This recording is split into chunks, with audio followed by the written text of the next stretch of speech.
What is it about hearing a song that you remember fondly or seeing a movie that you remember when you were a kid, going to a place that you used to go to, maybe not necessarily in a better time in your life, but in a different time, a time that is long past, that just invokes so many feelings all at once, almost painful.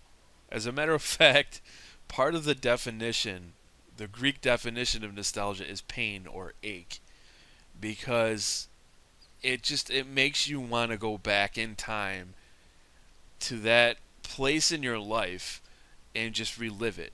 And it's funny because you can watch a movie or listen to a song and have those feelings, but it just doesn't cut it. It never, you can never really satisfy nostalgia. It's just an unquenchable thirst. And it's a huge part of why I've made this channel. I mean, sure, I go off and I do other things. I try to bring new stuff into the channel, but it's a big part of who I am and what I do here. And I'm sure a lot of you, I'm sure a lot of you are in touch with nostalgia because it sounds a little something like this.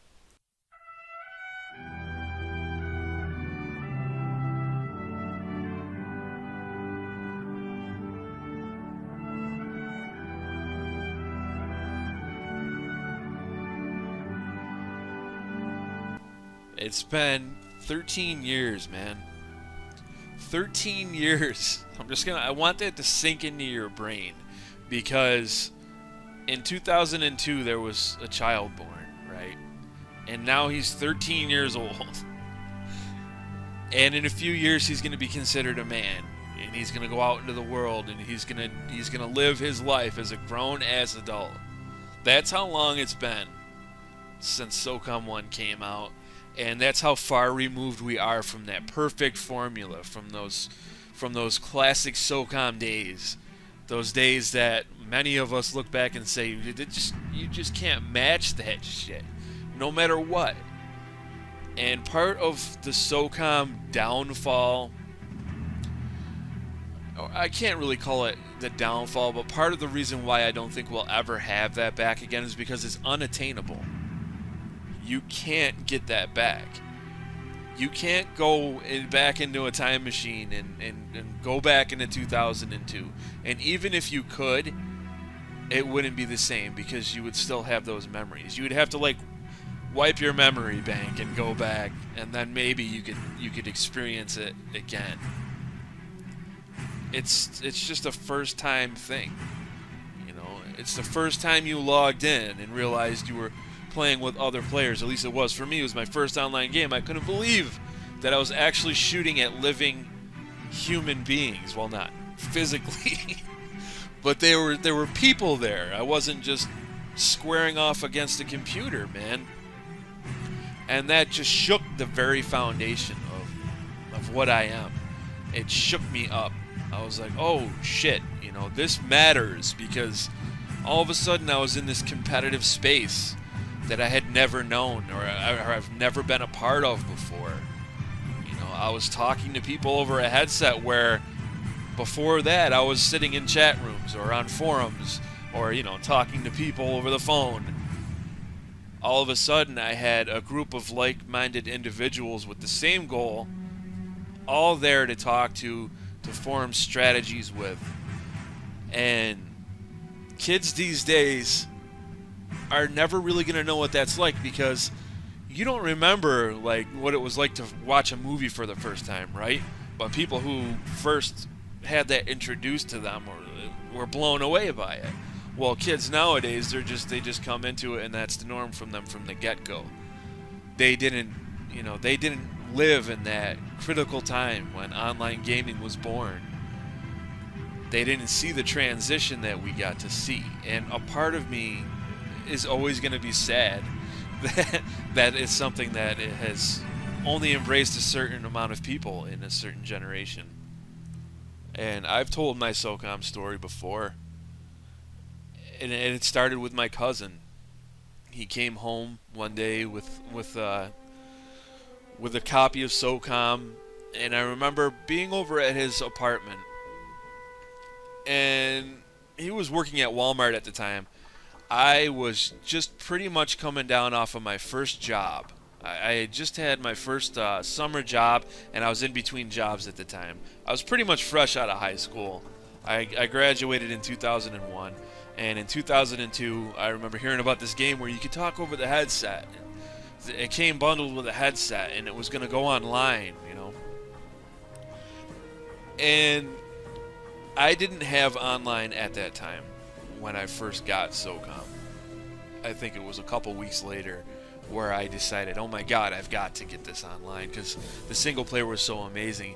I was going through some shit. I was going through a breakup with this girl, and I was all bummed out and shit.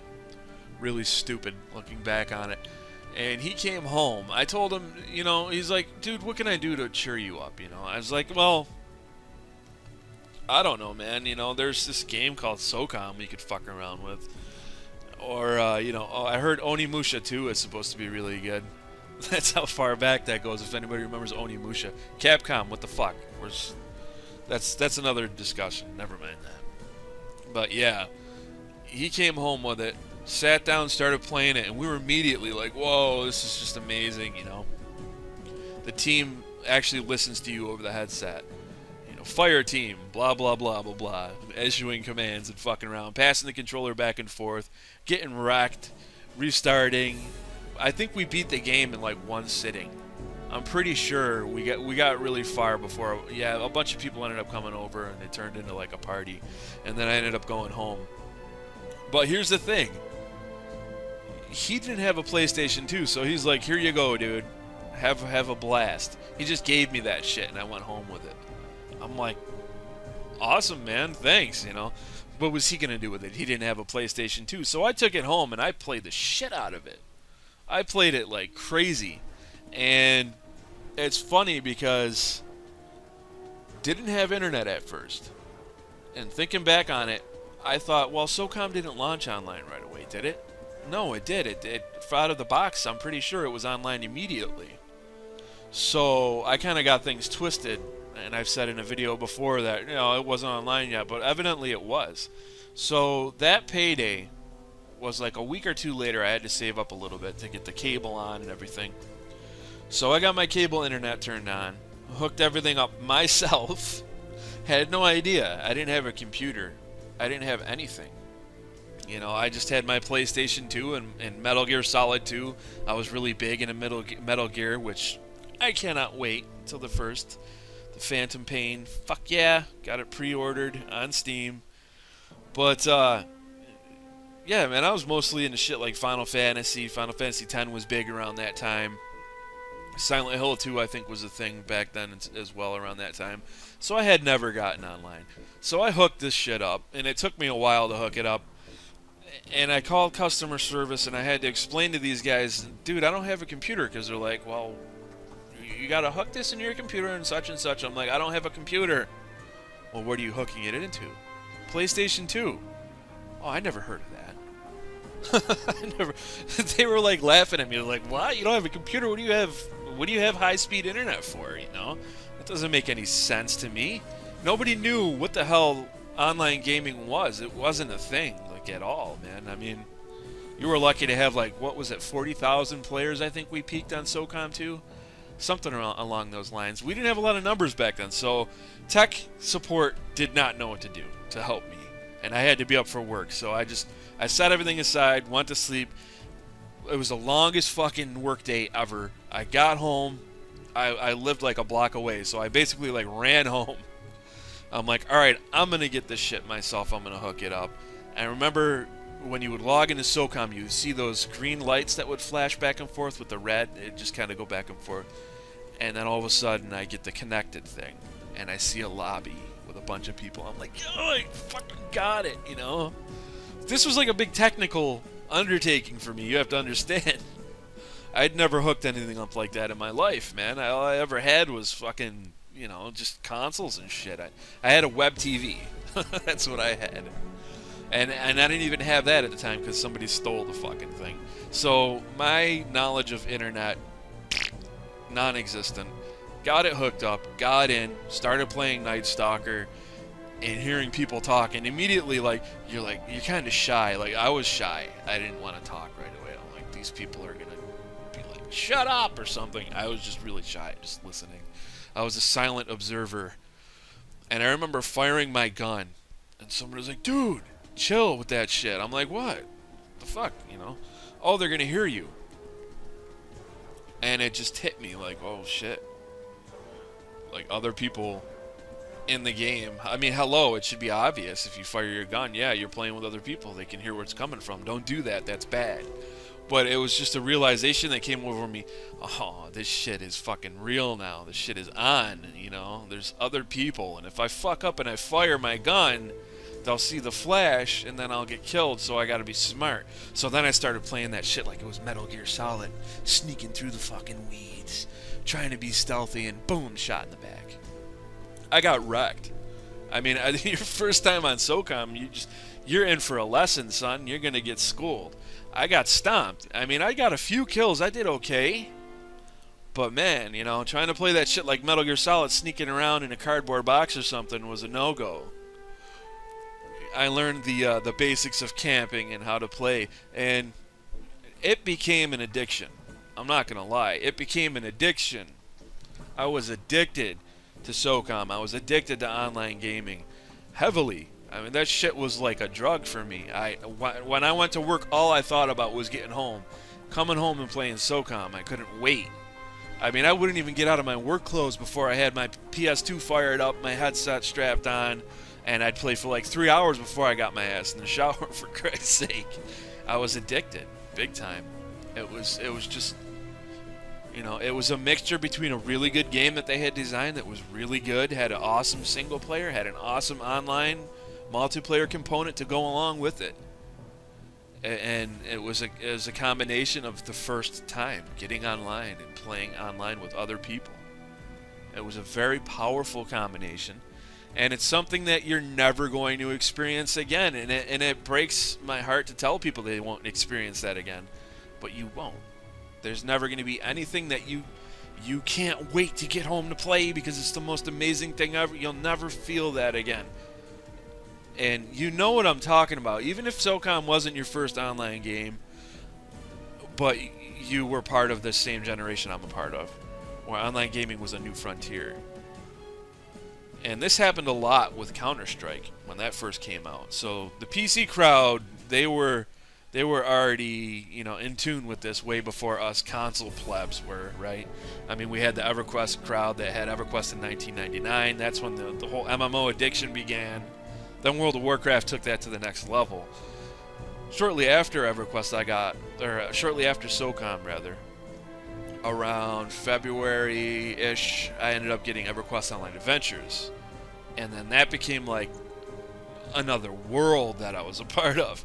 And Socom was like an amazing competitive space that I was addicted to, but stepping into an MMO for the first time is like taking over your entire existence, like your whole planet, you know what I mean? You live in that world. So I had two big games that I was addicted to, big time. And all of a sudden, I just didn't do things as much as I used to. I mean, I still went out on the weekends and hung out with my cousin, but that's pretty much all I ever really did anyways. My partying days and all that crazy shit, I got out of my system at a young age. But right around that time, that's when I just work in online gaming. Complete and total addiction. It created the perfect storm of just digital crack. And now I look back at it and I'm like, damn, you know, those were the best online gaming times I'm ever going to have. Nothing can match that. And there's a lot of sadness there, especially for me after losing my cousin when he passed away. I mean, he went in at a young age. And I can't talk about Socom without talking about my cousin. And I know I've talked about him a lot on here. So if you're tired of hearing that, I'm sorry. Fuck you. But I miss my cousin, man, you know, and for a lot of people, Socom has that nostalgic power, but for me, it's like, it's amplified like 2 times over because of the memories I had with him. You know, I mean, we're talking about a person who couldn't, and towards the end, couldn't even get out of bed. You know, he had this tumor in his leg, and spread all through his leg and into his hip to the point where he couldn't even get up. We would just sit and play Socom. And it gave him something to take his mind off of the pain. It gave him something to take his mind off of the fact that he knew he was dying. And it gave us something to do again. I mean, we were very active as kids. We were constantly outside playing basketball, trying to stay out of trouble. But, you know how kids are. We definitely got up to no good now and then. But, man, it was just something that was really special for him and I. And it just, when I hear that music, I don't just think of Socom, I think of my cousin. And how can you not, right? So, I miss the game. I've got it. And what I want to do, and it might take me a little bit of time to save up for it, I want to get a video recording device for my PS2. Because I did get one of the component cables, and I've hooked it up. I can play it, and it looks pretty decent. It's not HD, but it looks a lot better than just the standard cables. I want to start getting some Let's Plays up on that. I really do. And I haven't even taken the time to stop and play it today. But it just turned 13 years old yesterday. And somebody had mentioned it on the Real Socom. I was like, what? Oh my god. So the first thing I did, right, is I went and I looked at for the theme song. And it hits you right in the feels, just like a kick, right in the chest. It's something I'll never forget, man, and it's something that I'm always gonna be a part of, and that's why, people are like, "Oh, Socom is dead." Yeah, I have to agree.